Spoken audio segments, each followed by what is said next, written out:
Setiap orang tentu memiliki hajat yang ingin dicapai dalam hidupnya.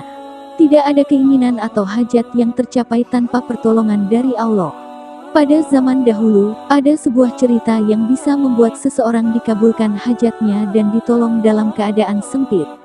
Sayyidina Anas bin Malik radhiyallahu anhu meriwayatkan, ia berkata, ada seorang laki-laki dan sahabat Rasulullah sallallahu alaihi wasallam yang berasal dari golongan Ansar, gelarnya Abu Muwalid. Dia adalah seorang pedagang yang rajin ibadah dan wara. Suatu ketika ia keluar, bertemu dengan perampok bertopeng membawa senjata. Lalu perampok itu berkata kepadanya, letakkan apa yang ada padamu, karena aku akan membunuhmu. Lalu Abu Muwalid berkata, engkau menginginkan darahku, ambillah hartaku. Kemudian perampok itu menjawab, aku tidak menginginkan hartamu, yang aku inginkan hanyalah darahmu. Abu Muwalid pun menjawab dengan lemah lembut, jika engkau menginginkan darahku, sebelumnya biarkanlah aku melaksanakan salat 4 rakaat. Lalu dengan tonggah dan sombong ia mempersilahkannya. Laksanakanlah salat sesukamu, laksanakanlah salat semaumu. Lalu Abu Muwalid pun berwudu, kemudian melaksanakan salat 4 rakaat. Dan di akhir sujud di dalam salatnya ia berdoa. Tiba-tiba datanglah seorang penunggang kuda, di tangga terdapat tombak, ia meletakkan di antara kedua telinga kudanya. Ketika perampok itu melihatnya, ia tunduk langsung menghadapi penunggang kuda tersebut, lalu penunggang kuda tersebut menombaknya dan membunuhnya. Kemudian penunggang kuda tersebut menghadap pada Abu Muwalid dan berkata, berdirilah.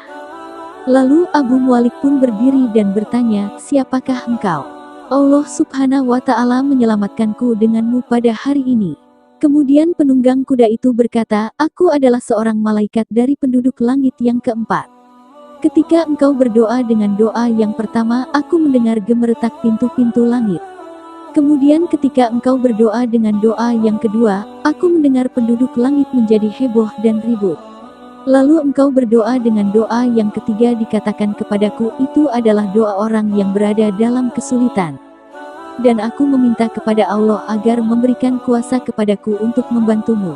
Sayyidina Anas bin Malik berkata, ketahuilah siapa saja yang berwudu lalu melaksanakan salat 4 rakaat dan berdoa dengan doa ini, maka Allah akan mengabulkannya apakah dia berada dalam kesulitan ataupun tidak. Hadits riwayat Ibnu Al-Atsir, dalam kitab Usud Al-Gabah. Saat Anda terpuruk, saat Anda berada di titik terendah, ambillah wudhu lalu laksanakan salat hajat 4 rakaat dan di sujud terakhir, bacalah doa ini lalu merendahkan diri serendah-rendahnya.